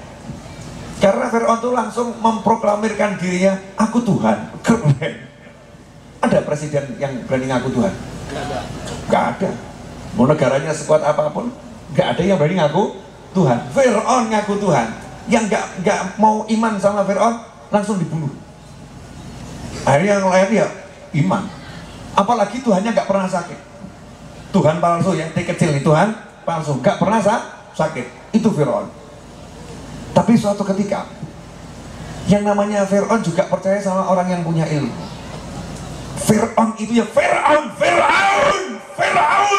yang kejam, yang gak iman, yang ngaku Tuhan.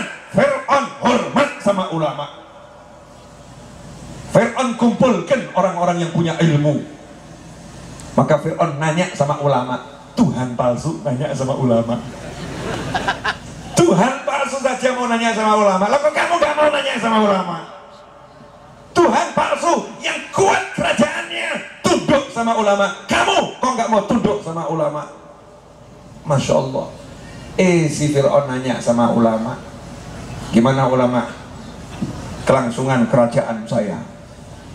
Ulama jawab, menurut ilmu yang kami miliki, tidak lama lagi kerajaanmu akan runtuh. Tidak lama lagi kerajaanmu akan runtuh. Tidak lama lagi kerajaanmu akan runtuh. Katanya ulama. Fir'aun takut. Fir'aun saja percaya sama ulama. Orang zaman sekarang gak percaya sama ulama. Koplak saudara-saudara. Koplak. Ini Fir'aun. Kita bicara tentang Fir'aun. Fir'aun percaya sama ulama. Tanda-tandanya apa? Kalau kerajaanmu akan runtuh. Kerajaanmu akan diruntuhkan oleh seorang bayi laki-laki yang akan lahir. Bayi laki-laki itu yang akan merontokkan kerajaanmu dan membinasakan dirimu. Wah, Fir'aun takut.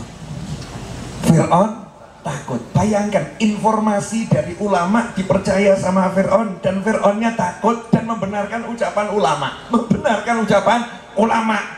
Kamu punya banyak ulama, gak kamu dengarkan? Masya Allah. Kamu lo ya. Iya, saya kita ini loh. Subhanallah. Ulama udah bilang jangan cari duit, ngeyel ngomong cari duit terus.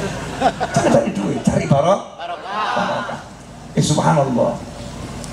Fir'aun akhirnya dengan kekuatannya yang luar biasa buat pasukan elit Fir'aun khusus mendata ibu hamil, bumil.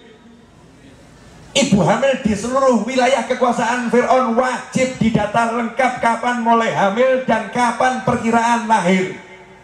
Begitu mendekati hari perkiraan lahir, itu rumahnya dipasangi kamera CCTV. Tapi langsung, nggak pakai live streaming. CCTV-nya wujudnya manusia. Ada orang yang ditugaskan di sana mengawasi. Begitu perutnya mules, nyakitin perut, buka satu, buka dua, sudah ditunggu.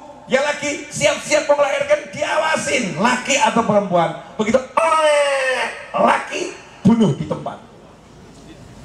Bu, kalau ibu hidup zaman Fir'aun, ngeri atau enggak ngeri bu? Berani hamil atau takut hamil? Gimana ini mas? Kalau lahirnya laki-laki, mati anak kita. Was-was buat pasukan khusus. Allah satu-satunya Tuhan yang ada di jagat raya. Allah Tuhan yang maha benar. Allah la ilaha illallah. Mau ngerjain Fir'aun? Fir'aun saja baru dapat berita akan runtuh dan ketakutan, buat pasukan elit kalang kabut kesana kesini. Ya, yang bayi lahir laki-laki langsung dibunuh, diawasin setiap rumah. Ya, wanitanya diawasin, yang hamil diawasin, karena khawatir nanti muncul orang yang bisa merobohkan kerajaannya, kekuatannya. Fir'aun sudah ketakutan. Akan kutunjukkan siapa Tuhannya, biar melek itu Fir'aun. Maka Allah wahyukan kepada ibunya Nabi Musa. Fa'auhayna ila ummi Musa. Ibunya Nabi Musa dikasih wahyu. Ibu Nabi Musa dikasih wahyu. Itu Al-Quran yang bicara.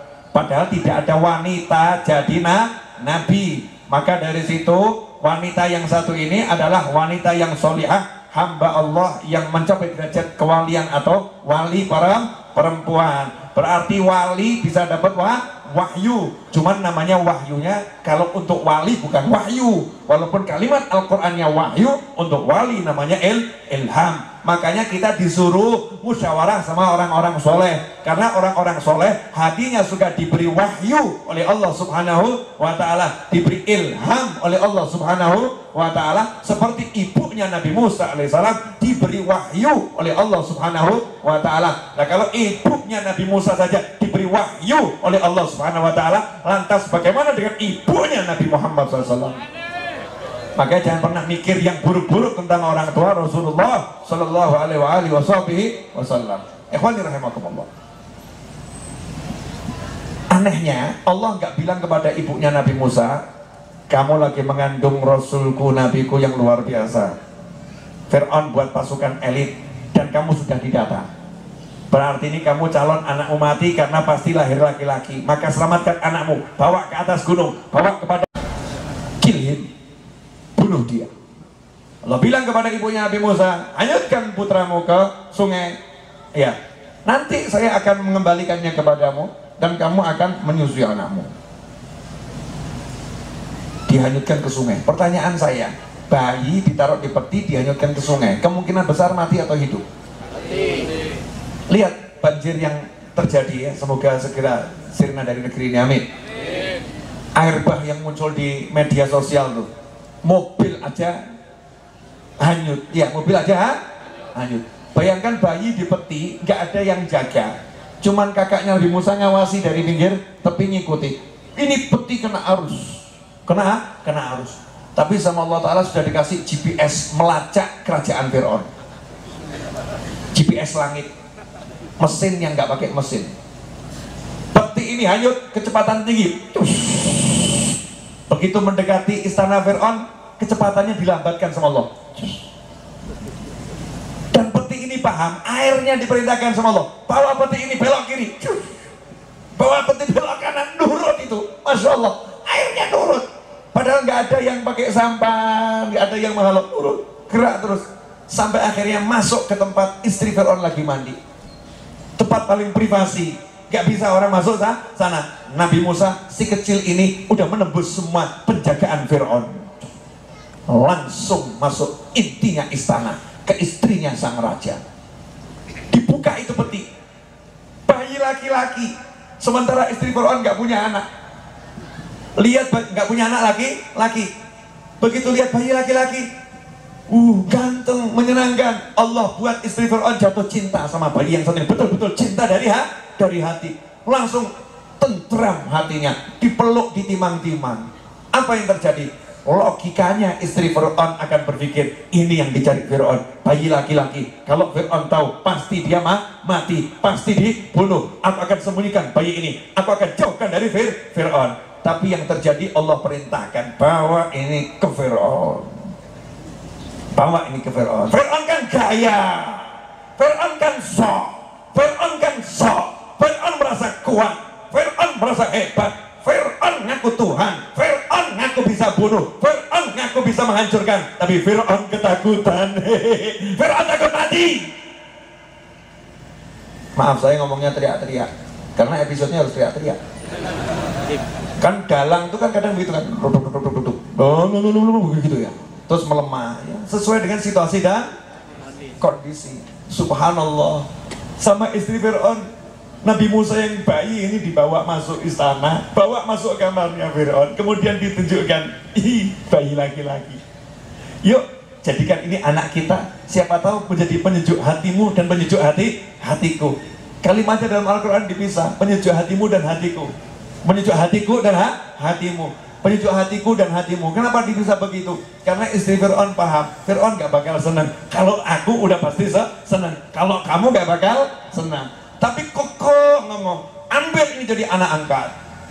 Rupanya Fir'aun kena rayuan istrinya, tunduk saudara-saudara. Dan akhirnya diumumkan, Fir'aun angkat bayi laki-laki jadi anak angkat. Musa, ya anak air ya Musa, jadi anak angkat. Masya Allah. Sebelum saya lanjutkan, ada hikmah. Ternyata Fir'aun pun keok dengan istrinya. Jadi rumus kalau kamu menaklukkan penguasa, dekati istrinya. Selesai. Menaklukkan orang berharta, dekati istrinya.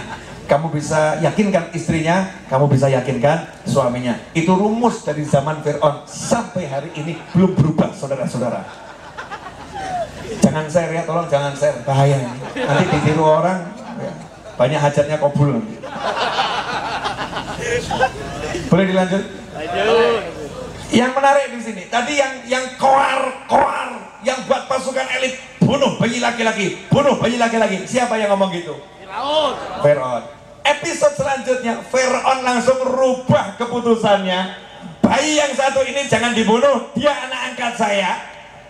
Kalau anda jadi rakyatnya Fir'aun, kopla atau enggak kopla? Ini Tuhan nggak beres ini. Perintahnya kontradiksi satu dengan yang lain. Raja nggak bener, Tuhan nggak beres ini. Kontradiksi perintah satu dengan yang lain. Yang menarik, Allah Ta'ala buat Nabi Musa nangis kelaparan. Fir'aun yang tadinya semangat bunuh bayi laki-laki, lihat anak angkatnya nangis, nanya, kenapa nih nangis? Lapar, nggak makan. Terus caranya gimana? Kasih asi, kasih asi, kasih asi. Fir'aun takut Nabi Musa mati, tadinya perintahkan bunuh bayi laki-laki. Episode selanjutnya, jangan sampai yang satu ini mati. Fir'aun buat pengumuman, instruksi Fir'aun kepada wanita manapun yang barusan melahirkan dan masih punya asi, siapa yang berhasil menyusui anak angkat saya, maka akan saya beri hadiah sekian, sekian, sekian, dan hidup di istana menyusui anak saya. Masya Allah, tadinya mau membunuh, sekarang mau menghidupkan. Ajaib saudara-saudara. Subhanallah, la ilaha illallah. Fir'aun lawan Allah. Makanya hidup jangan melawan Allah, jangan ngegaya melawan Allah. Siapa kamu? Siapa kamu? Ikhwani rahimakumullah. Boleh dilanjut? Lanjut. Baru dapat banjir aja udah pusing semua. Melawan Allah. Makanya ajak orang sholat, ajak orang sholat, ajak orang sholat, ajak orang sholat, ajak orang ingat Allah, ajak orang ingat Allah, ajak orang memuliakan Nabi Muhammad sallallahu alaihi wasallam, ajak orang birrul walidain, ajak orang silaturahim, ajak orang takwa. Baru yang namanya angin kerjasama dengan yang namanya air. Kalian kalang kabut, gak bisa apa-apa. Om lawan Allah. Siapa kamu? Megaya. Bisanya manggut-manggut. Besok maksiat lagi. Nauzubillah min dzalik. Kita ini. Lanjut. Lanjut. Apa? Hah? Fir'aun ya. Akhirnya Fir'aun buat pengumuman, instruksi, bayi laki-laki ini nggak boleh mati. Siapa bisa membuat dia hidup dengan asik, saya kasih rezeki, saya kasih bayaran, hidup di istana saya. Instruksi Fir'aun sampai ke telinga ibu Nabi Musa. Ini waktunya janji Allah, nanti aku akan dikembalikan kepada anakku dikembalikan kepadaku, aku akan menyusuinya. Meskipun awalnya gak masuk akal, nanti aku akan kembalikan anakmu kepadaku. Gimana caranya kembalikannya? Gak masuk akal nih instruksi ini. Ini wahyu Allah gak masuk akal buat orang-orang yang gak pakai, orang-orang yang pakai akal tapi gak pakai iman. Ibu Nabi Musa gak mau banyak mikir, yang penting iman sama Allah Subhanahu wa ta'ala. Gak cari rezeki, carinya barokah. Subhanallah, keren habis. La ilaha illallah, Allahu Akbar, maha besar Allah. Berangkatlah ibu Nabi Musa ditemani kakaknya Nabi Musa yang perempuan ke istana. Karena ibu Nabi Musa gak pernah ke istana. Begitu Nabi Musa bayi ini lihat ibunya, paham, my mother, datang. Allahu Akbar. Nabi Musa udah ngomong begitu tuh, la ilaha illallah. Ibunya lihat Nabi Musa, anakku, tapi gak bisa ngomong. Anakku, diam. Begitu mendekat, semua ASI model apapun ditolak. ASI Bandung ditolak. Masya Allah. ASI Jakarta ditolak. ASI Solo ditolak. ASI Surabaya ditolak.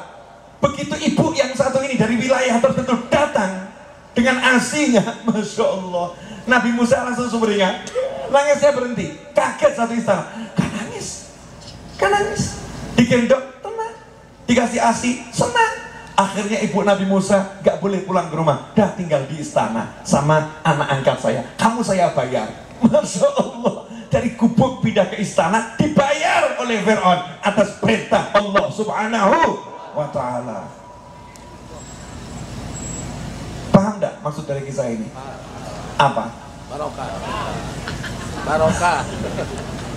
Jadi kalau kamu cari Allah itu menang atau kalah? Menang. Lah Fir'aun gak cari Allah, menang atau kalah? Semua instruksinya blek. Semua kepandaiannya blek. Semua kehebatannya blek. Karena gak cari Allah. Apapun yang kamu banggakan, ilmumu, kekuatanmu, bakatmu, hartamu, pengikutmu, hancur di hadapan kekuatan Allah Subhanahu wa ta'ala. Dan Allah tuh main cantik. Contoh tahun baru, boleh ya? Boleh. Semua orang merencanakan pesta malam tahun baru. Masya Allah, udah siap-siap semua. Ya Allah main cantik, gak repot-repot. Dah tahun baru kali ini gak usah pesta-pestaan. Ya, bersihkan rumah masing-masing. Tahun baru saat ini saatnya kumpul bersama keluarga. Saatnya saling mengenal tetangga satu dengan tetangga yang lain. Saatnya yang punya duit bagi-bagi kepada yang lain. Betul kan ya? Saatnya yang lupa jadi ingat. Allah perintahkan tuh hujan serentak. Hujan seluruh Indonesia. Hujan di waktu yang sama. Dan tempo yang sama. Ritmenya sama. Pesawat presiden terbang dari Solo ke Jakarta. Menurut berita yang ada, mau landing di Halim Perdana Kusuma. Pesawat presiden ya, mau landing di Halim Perdana Kusuma. Landasannya banjir. Bisa landing nggak? Nggak bisa. Ternyata pesawat, walaupun pesawat presiden, kalau landasannya banjir itu tetap nggak bisa landing ya, harus nunggu sampai surut. Menurut berita loh ya, saya cuma baca berita. Akhirnya balik lagi bisa landing setelah surut. Maksud saya banjirnya pun sampai ke Halim Perdana Kusuma walaupun cuma landasannya. Betul. Bekasi dan sekitarnya, Serpong dan sekitarnya, Jabodetabek, pokoknya itulah saudara-saudara. Banjir di mana-mana, rumah pada tenggelam. Wah, muncul A, muncul B, saling menyalahkan. Ini salahnya ini sistem begini, ini begini. Aduh, manusia yang gak paham. Kamu itu lagi dikasih tahu sama Allah, aku ada, la ilaha illallah. Lihat aku, bukan sistem apapun. Allahu Akbar. Dari dulu, Allahu Akbar. Allahu Akbar dari dulu. Paham gak maksud saya? Paham. Solusinya ya, kamu sholat yang benar. Lo yang ngatur hujan itu bukan angin. Kalau sholatmu benar, ibadahmu benar, Allah tinggal ngomong sama langit. Langit ya, hujannya pindah. Jangan ke Jawa, Jangan ke Kalimantan, kemana? Ke Amerika. Ya, hujannya ke Amerika, khusus Amerika tempat orang yang zalim. Karena Amerika juga banyak orang baik. Banyak orang baik, tempat orang zalim. Hujan terus di sana, hujan terus. Dia siapkan semua kekuatan untuk melindungi dirinya. Kirim hujan, mau nangkal hujan pakai apa? Mikir loh. Halo kawan-kawan, paham tidak maksud saya? Apa? Yang punya kekuatan siapa? Yang punya kekuasaan siapa? Yang punya segala-segalanya siapa? Mau melawan Allah, berani sama Allah, siap berhadapan sama Allah. Termasuk orang yang melawan Allah adalah siapa yang menyakiti wali-wali Allah, siapa mengganggu wali-wali Allah. Dan di Indonesia ini kalau udah anak cucu kekasih Allah diganggu, tunggu marahnya Allah Ta'ala. Gak sadar-sadar. Kok domblong semua kenapa? Kan di Indonesia banyak wali ya, banyak orang soleh. Kalau orang solehnya diganggu, keluarganya diganggu, anak cucunya diganggu, tunggu tanggal mainnya. Kemarin itu baru instruksi awal untuk kejutan langit. Akan muncul kejutan langit berikutnya. Dengarkan ucapan saya. Kalau kita nggak bertobat, kita nggak perbaiki diri, nanti kita akan terkejut. Naudzubillah min. Ya mudah-mudahan selamat semua. Amin. Boleh dilanjut? Apa? Ngomongkan Allah enak ya? Oh, kita nggak ngomongkan jabatan kekuasaan kok. Kita hanya bicara Tuhan kita. Betul nggak? Hubungan manusia dengan Allah Subhanahu wa Ta'ala. Apapun contohnya, kalau berhadapan sama Allah ya mesti hancur. Makanya nggak ada judulnya Pancasila. Pancasila satu, persatuan Indonesia, pasti salah. Pancasila satu, keadilan sosial bagi seluruh Indonesia, pasti salah. Pancasila satu, ketuhanan yang maha esa, leluhur kita, pendahulu kita, pendiri bangsa ini, yang mendirikan negeri ini, yang memperjuangkan negeri ini, yang mati demi merdekanya negeri ini, mengatakan Pancasila, sila pertama dan intinya semua sila adalah ketuhanan yang maha esa. Kalau ketuhanan yang maha esa tidak dijadikan utama lagi, tidak diutamakan lagi, tidak dijadikan jantungnya Pancasila, maka tunggu saja Tuhan yang marah di Indonesia. Allahu Akbar.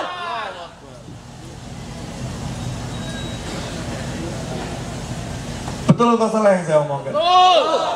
Loh, saya kan nggak ngomong yang lain, ngomongnya tentang Tuhan dan pelajaran penataran P4 sila pertama tentang ketuhanan yang maha esa. Betul kan ya?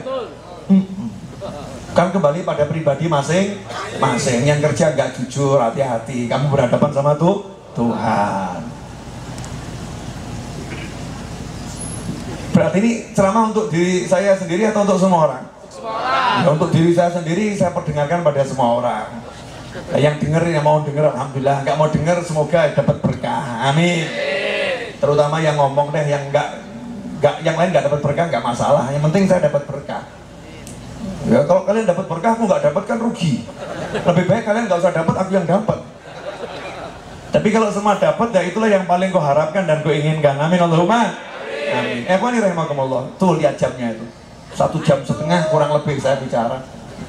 1 jam setengah. 1 jam 20 sekian menit. Mata saya agak nggak kelihatan kalau jauh karena memang kecil tulisannya. Ya. Ya memang mau saya lanjut, saya belum selesai. Kan belum titik kalimatnya, belum dituntaskan ya. Boleh saya tuntaskan? Tuntaskan. Jadi belajar dari yang kemarin yang namanya banjir. Ya banjir. Ya banjir itu suatu bentuk peristiwa alam. Betul, itu peristiwa alam. Tapi buat kita yang tertimpa, kita harus belajar. Harus belajar. Belajarnya apa? Kenapa peristiwa alam ini menjadi musibah untuk kita? Kenapa peristiwa alam ini menjadi musibah untuk kita? Ternyata banyak faktor kesalahan kita sebagai manusia. Banyak faktor kesalahan kita sebagai manusia. Terutama kepada Tuhan yang Maha Kuasa. Maka solusi untuk semuanya adalah kembali kepada Allah. Inna lillahi wa inna ilaihi raji'un. Makanya kalau kena musibah suruh ngucap itu. untuk menyadarkan diri kami milik Allah dan kami akan kembali kepada Allah. Berarti ya saya harus mengembalikan diri saya kepada Allah. Saya perbaiki hubungan saya dengan Allah. Saya harus berpikir untuk kembali kepada Allah. Saya harus bawa hidup saya ini kepada Allah. Dibawa kemana hidup ini? Dibawa ke Allah. Dibawa ke Allah. Ikhwani rahimakumullah. Terakhir pesan dari saya. Ya, pesan dari saya. Jangan mau diajak ribut untuk urusan apapun. Untuk urusan apapun diajak ribut jangan pernah mau. Tapi ributlah ngurusi dirimu sendiri. Sama dirimu sendiri ribut. Kenapa kau enggak sumpah? Kenapa kau ribut sama dirimu? Peranglah lawan dirimu. Raja'na min jihadil asghar ila jihadil akbar. Barusan kami pulang dari jihad yang kecil, perang Badar dikatakan jihad yang kecil, menuju jihad yang lebih besar karena perang Badar itu di bulan Ramadan. Jihad melawan nafsu. Jihad perang kita terhadap diri kita sendiri, ngajak diri sholat, ngajak diri bekti sama orang tua, ngajak diri mau silaturahim, ngajak diri murah senyum, ngajak diri mau negur sapa yang lain dengan halus, ngajak diri untuk maafkan orang, ngajak diri untuk bermurah hati kepada yang lain, ngajak diri meninggalkan ego. Semua itu pertempuran dengan diri sendiri. Itu jalan menuju Allah Ta'ala.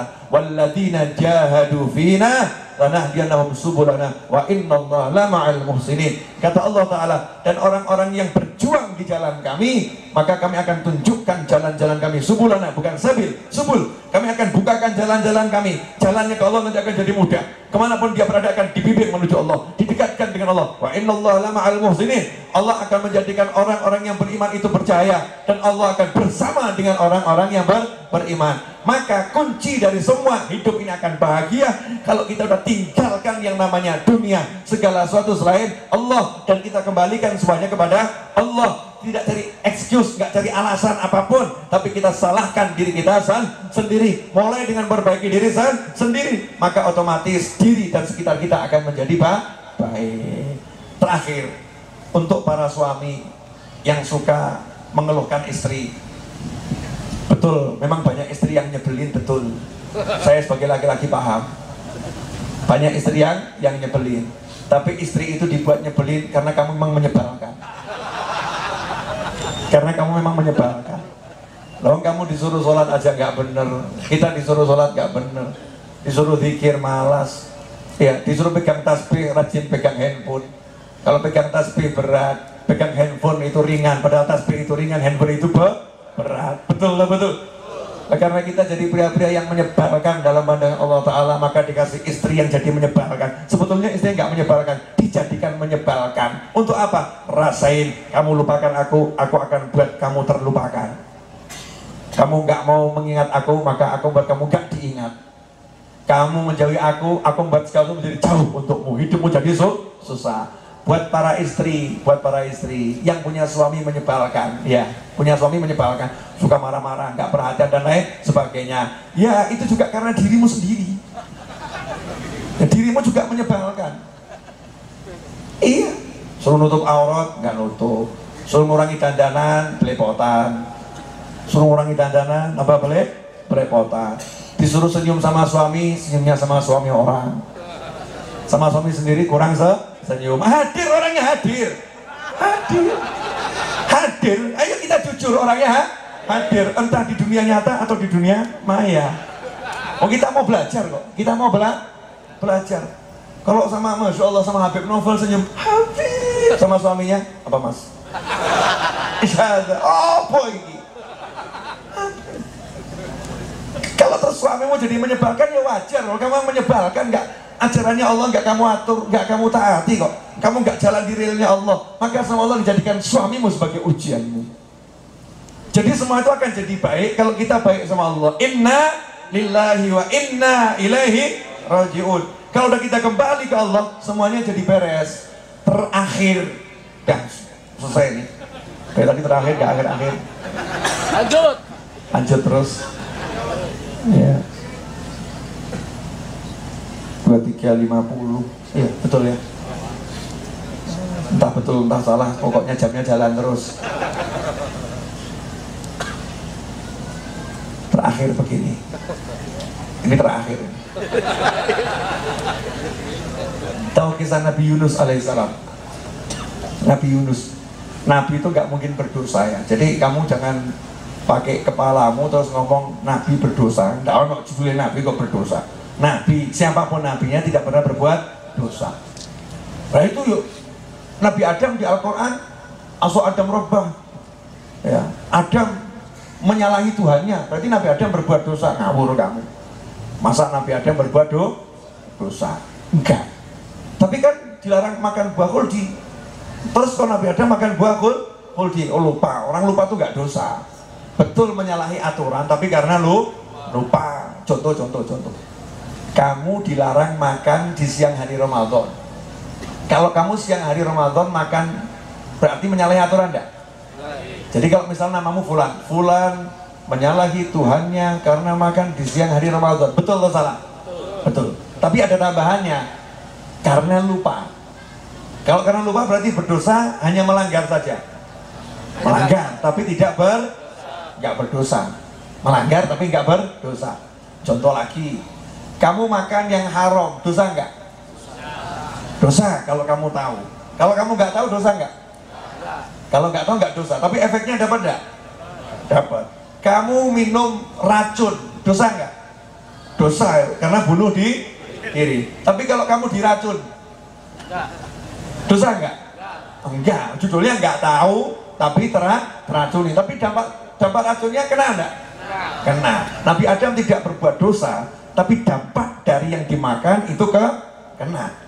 Dampaknya buah itu, karena itu buah khuldi adalah buah yang menyebabkan orang sakit perut. Dalam tafsir ya, menyebabkan orang sakit perut. Nah karena sudah makan buah khuldi, akhirnya sistem pencernaannya berubah jadi pencernaan dunia, bumi, bukan pencernaan surga. Sementara di surga nggak ada orang buang hajat, itu nggak ada. Nggak ada buang hajat. Karena Nabi Adam udah makan buah itu, maka sistem tubuhnya berubah, sudah tidak cocok untuk tinggal di surga. Maka sama Allah diturunkan di muka bumi. Tapi buminya dibuat indah sama Allah Ta'ala. Maka dikatakan sama Allah, di surga itu nanti orang akan melihat sesuatu yang seperti mirip dengan ada di dunia, tapi beda. Mirip tapi beda. Karena dunia ini ya seperti surga. Dunia ini luar biasa, keindahannya luar biasa. Karena Allah ciptakan untuk menyenangkan Nabi Muhammad Sallallahu Alaihi Wasallam. Nabi gak mungkin berbuat dosa, tapi melakukan hal yang ada tingkat paling mulia, ada yang mulia di bawahnya. Ini mulia, atasnya lagi jauh lebih mulia. Nah ketika melakukan yang kurang mulia menurut yang lebih mulia, itu buat Nabi jadi kekurangan. Paham ya? Jadi kekurangan. Nabi Yunus alaihissalam. Nabi Yunus alaihissalam waktu itu melakukan satu hal wajar-wajar saja sebetulnya. Karena sebel umatnya didakwahi nggak ada yang mau dengar.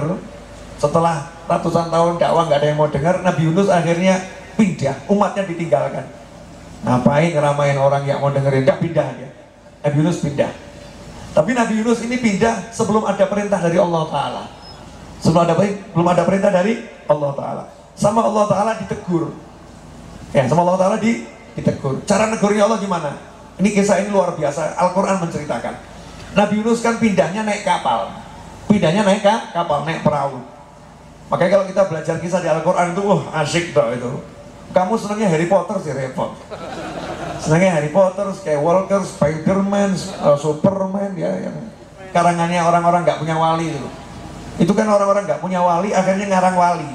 Walinya namanya Spiderman, Superman, Skywalker, itu namanya walinya orang-orang yang nggak punya wali. Oh kita ini penuhan wali, ketemu Nabi kok masih bingung kisah begitu. Di Al-Quran tuh kisahnya luar biasa. Ashabul Kahfi tidur 309 tahun.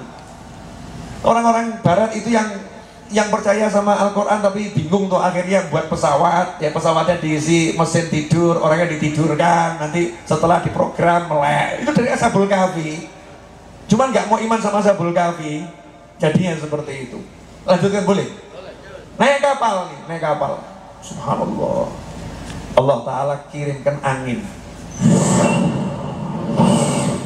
badai, layarnya mobat mabit, ombaknya gede. Satu kapal teriak, apa ini? Apa ini? Akhirnya mereka musyawarah mufakat, ini isi kapal harus dikurangi, termasuk manusianya. Mungkin ada manusia yang kurang berkenan, penghuni laut ini kurang berkenan, harus dibuang.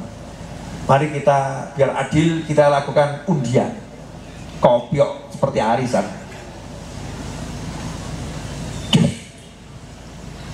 Nabi Yunus yang keluar namanya Nabi Yunus, entah dulu pakai tanda apa, mungkin masing-masing punya benda gitu ya. Nabi Yunus, semua yang ikut kopioan tadi mengatakan kalau yang ini jangan, ini salah, ini hasil lotrenya, kopioannya ini, arisannya salah, ini nggak bener nih, undiannya nggak bener, jangan dia, ini orang baik, ini orang soleh. Luar biasa. Jadi Nabi Yunus itu kan baru ikut kapal, nggak ada yang kenal. Tapi satu kapal bisa kenal, ini orang baik, ini orang soleh. Kenapa? Fi simahum fi wujuhihim min atharis sujud. Di wajahnya tampak bekas sujud. Bekas sujud itu bukan warna macam-macam yang ada di dahi atau dimanapun, tapi wajah yang teduh, yang bercahaya, yang kalau dilihat menenteramkan jiwa. Itu bekas sujud pada Allah Subhanahu wa ta'ala. Sujudnya hati dan sujudnya tubuh pada Allah Subhanahu wa ta'ala. Kemudian akhlaknya juga baik selama di kapal. Jadi umat Islam tuh begitu loh, gitu orang soleh itu. Walaupun belum pernah kenal, duduk bareng semua jadi seneng. Maka begitu namanya ini muncul mau dilempar, semua teriak, jangan dia, saya saja, ini orang baik, jangan. Mereka takut melempar orang baik. Ini orang baik kalau dilempar lautnya lebih marah nih. Kita kena bala, kita kena musibah. Tapi kita suka melempar orang baik, kita suka membuang orang baik, makanya kita kena musibah. Mikir dewi. Lanjut. Saya nggak ngomong apa-apa loh ya. Silahkan tafsirkan menurut penafsiran masing-masing. Itu penafsiran bebas ya. Penafsiran bebas. Nabi Yunus dilempar satu kapal untuk geger, jangan. Takut kena musibah. Kita suka melempar orang baik, suka membuang orang baik, maka kita kena yang tidak baik. Naudzubillah min dzalik. Boleh dilanjut? Tapi Nabi Yunus ngomong, enggak apa-apa, namanya orang baik kok siap dilempar. Dilempar ya siap-siap saja. Gak paten. Kalau kata Gus Dur gitu aja kok repot. Tidak masalah, cuma pindah dari kapal ke laut, tidak masalah. Kalau kamu dipindah dari kapal ke laut, masalah enggak? Teriak-teriak, jangan aku, pasti semua kesalahan, jangan aku. Kalau perempuan tidak gitu, kalau jangan saya, ini kesalahan ini, sistemnya nggak bener ini, jangan saya orang baik, nggak mungkin saya harus dilempar. Masya Allah, orang baik itu tidak pernah melihat dirinya baik.